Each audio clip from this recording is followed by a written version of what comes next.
The UK coalition government recently created the Davies Commission to undertake a study of the UK airport capacity and recommend a strategy for increasing airport capacity. TFI News met with Rob Rushmer, Director and Head of Aviation at LeighFisher, to discuss the current debate on UK airport policy. First question up to Rob was the fact that since we last met, there is now a formal review of UK aviation policy in play, a major step forward since our last meeting a year ago and something that must please him. Yes, I think that Davies is a positive step forward. I remember when we spoke about this time last year, and we've spoken about it a number of times, that this whole issue has been absent ever since the last general election from political debate. For a lot of people in the industry and for a lot of people in the UK economy, this is a very important, a very central question, and it's very positive to see that there's going to be a constructive vehicle to have an informed and structured debate about it. We have to say well done to the Mayor of London for going on about this and ensuring that it did not fall completely off the political agenda, and it's very pleasing to see that Davies has been set up. It's a shame it's going to take as long as it is. I think we'd all like to see a swifter answer, but given the overall timescale, if it takes this long to come up with an informed decision, and a decision that may even attract cross-party support, then that's time well invested, and we can look forward hopefully to a sensible debate over the next 2 years. So you think the Davies Commission, the conclusions will be based on an economic argument rather than a political argument? Well, I think the decisions will be based upon technical arguments, and Davies clearly has a tough 2 years ahead of him to unravel what are very persuasive arguments on both the economic side, where there are reasonably persuasive views that aviation in general and hub capacity in particular are beneficial to the UK economy, balanced against undoubtedly significant impacts of aviation, environmental impacts of aviation, both on a national scale of carbon emissions and commitments the UK has made, but also on the local scale of noise and air quality around airports. Those will be technical views and technical analyses, but ultimately the decision balancing those two opposing forces will always be political. If there was a simple answer to that equation, it would have been simply answered already. We've been talking about this for years, come decades, so there clearly is no simple right answer. Therefore, no matter how technical the arguments on both sides are, ultimately it will be a political decision, and therefore it's perhaps right that we have a political process, which, as I said, if that can lead to cross-party support, then that's very good.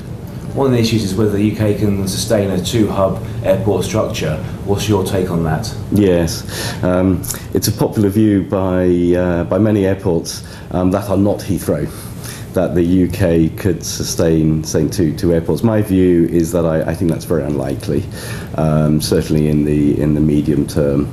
Hub airports have a number of characteristics that they need to be successful. They need to have a strong catchment capable of sustaining the airport in isolation. They need good surface access to that catchment, and perhaps most importantly, they need a strong home-based carrier that operates the hubbing activity at the airport. In the UK at the moment, London is the only catchment of a sufficient size to be able to sustain a hub airport, and it has good surface access to its primary hub at the moment, Heathrow. One could argue that over time, as other centres develop, as the UK economy grows, that other centres may grow to a size that would sustain a hub airport in its own right. But what I suspect we may see over the same period is that surface access to London will increase, high-speed rail being particular amongst that, and that is likely to only bring the regions closer to London, making it even more difficult to sustain a regional airport in competition to London. So the chances are that London is going to stay as the centre, and therefore the hub airport or airports for London will be the UK hub airports. Then the question becomes, if we're going to have two hub airports, we need two hubbing airlines. In the UK at the moment, we only have one, British Airways. So the question is, which would be that second airline? It's unlikely to be Air France or KLM or Lufthansa or even Emirates. They're most likely to serve London on a point-to-point basis into their existing hubs, rather than setting up in competition in London, and in so doing undermine their domestic hubs. So until such time as the UK economy can grow to a size that would sustain 2 domestic hub airlines, I think it's very difficult that there will ever be 2 domestic hub airports. Now, one might say, in a world where airline alliances are going to become more important, couldn't a carrier from further afield set up in London? One which is often quoted perhaps are some of the increasingly large, and we're going to become very large, Chinese carriers. But they have already joined some of the alliances, and they haven't joined One World. So we would expect them to operate through the European continental hubs, rather than, again, setting up in London in competition with their alliance partners.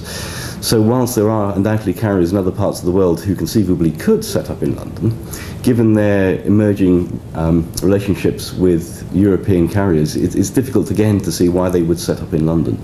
So my direct answer is that no, I think it's unlikely that in the medium term the UK will sustain more than one hub airport. What's your views on the trade-off between the economic and environmental issues? Yes, that's the key question, isn't it? And that's where Davies is going to have to be focused this year and next.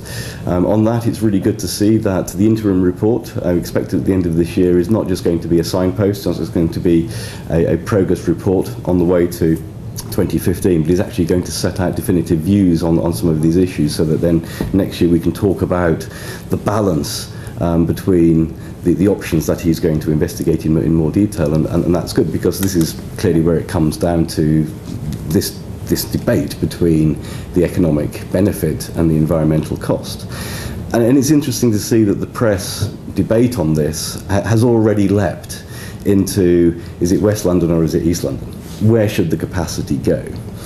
Before we can answer that question, we need to go back a couple of steps and understand what are the factors, rank those factors into a priority order, and only then can we start to make trade-offs between the benefit of that outweighs the cost of this, and therefore, on balance, back to my previous comment, the political answer is this.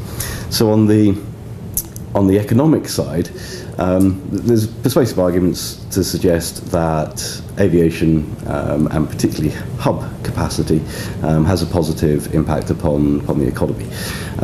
Both studies, thinking of the Frontier Economic Study for Heathrow in 2011, demonstrated, although this point is disputed, demonstrated that there was a positive contribution to the country's GDP of Heathrow's hubbing capacity because of the additional traffic that it generated, which may otherwise go to a different hub. And equally the practice of, or we observe, amongst some people acting in the economy. One case is KPMG, who a couple of years ago set up their European headquarters in Frankfurt over London because they perceived Frankfurt Airport to be more likely to be a longer-term centre of a hub than they perceived Heathrow being, given all the absence of debate around development of Heathrow over the last few years. Amongst a whole number of reasons, no doubt, for choosing Frankfurt, one of their arguments was that it's better to be at the centre of a hub so that their clients, wherever they were around the world, could fly directly in, than being at the end of a point-to-point network. No matter how thick that point-to-point network, if one of their clients was outside of that network to fly into London, they would have had to fly through another hub. So be at that hub. Better to be at the centre of a hub than at the end of a spoke.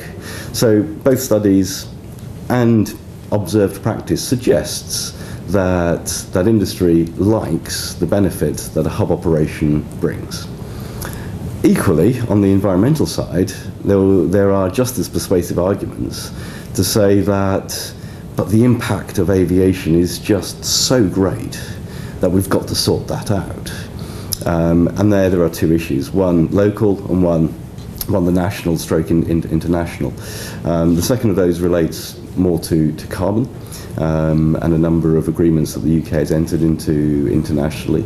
And if you look at DFT's figures and a number of reporters on this, UK aviation is going to cause problems. UK's aviation impact is increasing. A number of other sectors are decreasing their impact. And just simply, with the commitments we've made, UK aviation cannot grow and remain within those commitments, so something has to be done on that. But of course the difficulty here is the carbon issue is not restricted to UK. This is a global issue, and therefore can only really be resolved on a global scale. And of course that makes it rather difficult. On a local scale, noise and air quality affects people locally to the airport, and perhaps not so much the rest of the country, who then benefit from the airport's activities. But there's no doubt that living next door to a busy airport is unpleasant. DFT's own figures suggest that more people are affected by noise at Heathrow than at Madrid, Paris, Frankfurt and Amsterdam put together. And it was that observation that led all the major political parties to say, for Heathrow, enough is enough, that the impact is just too great, that we have to do something about that, whatever else we do. And of course that was why runway 3 was off the agenda 3 years ago, because no party was prepared to support an increased impact of Heathrow. But of course what Davies has got to weigh is it better to balance a number of things. One suggests that no capacity increase, and ultimately the UK fills up, hub capacity will be squeezed out, replaced by point-to-point, and once we've filled up capacity, that will be it.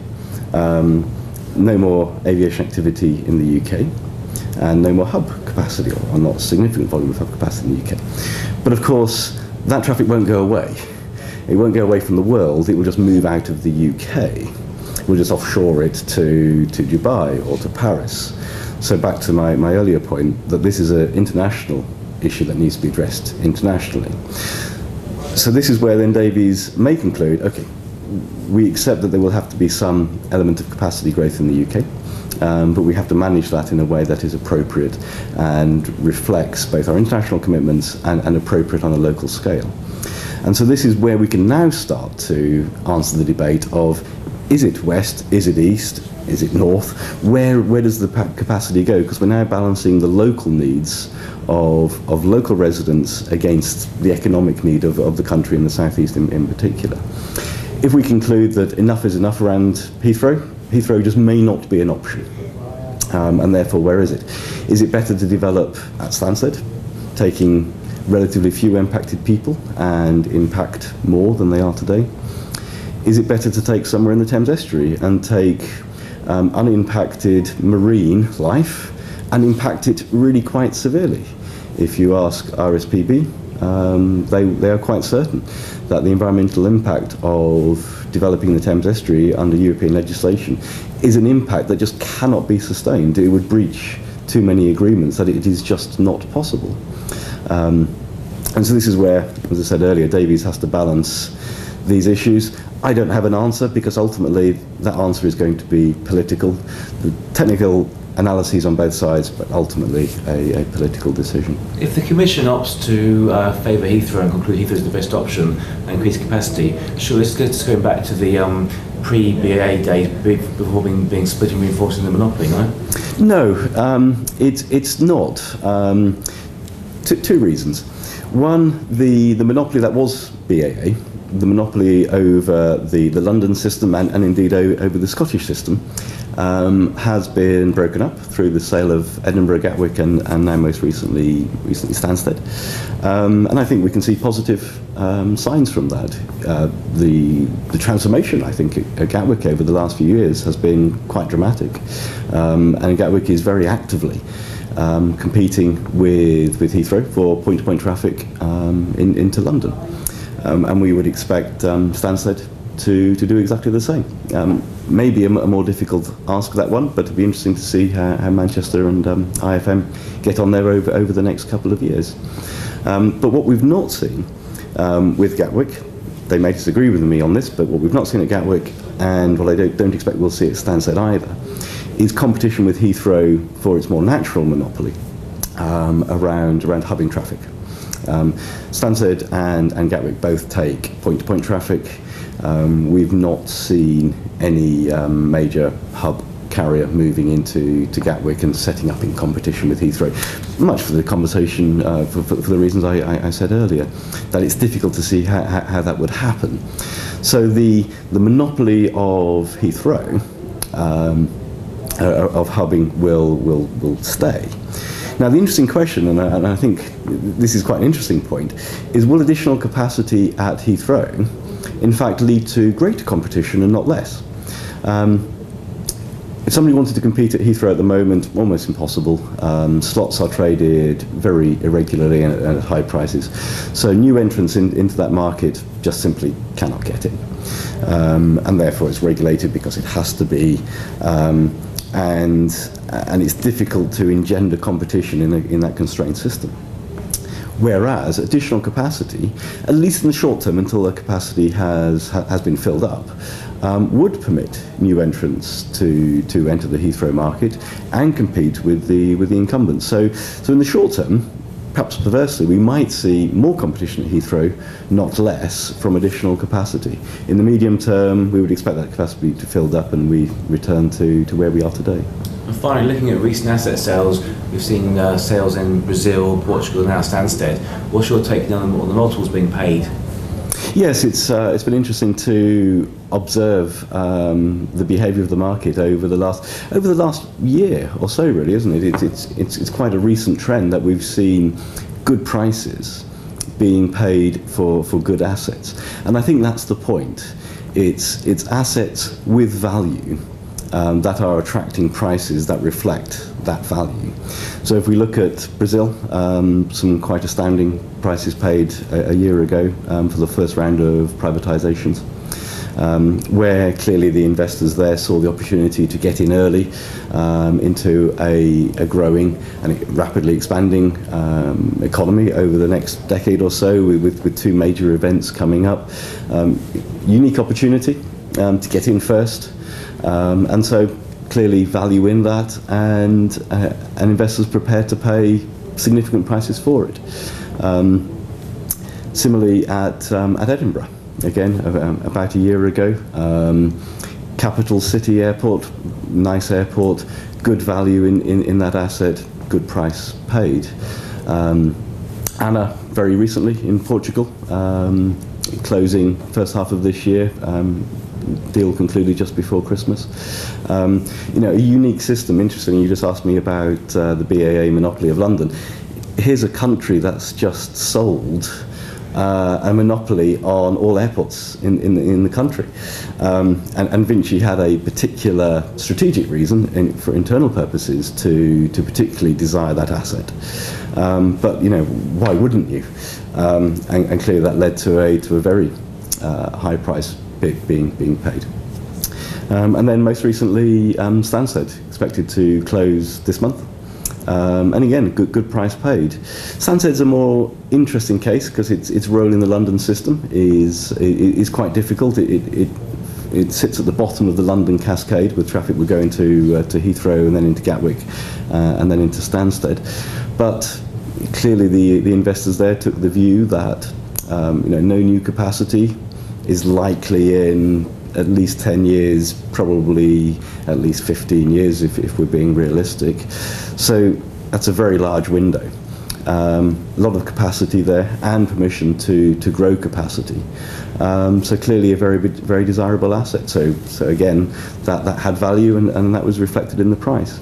Conversely, we can all list that long list of airports that have been on the for sale list for a number of years, where no buyer has been able to meet the seller's price expectation.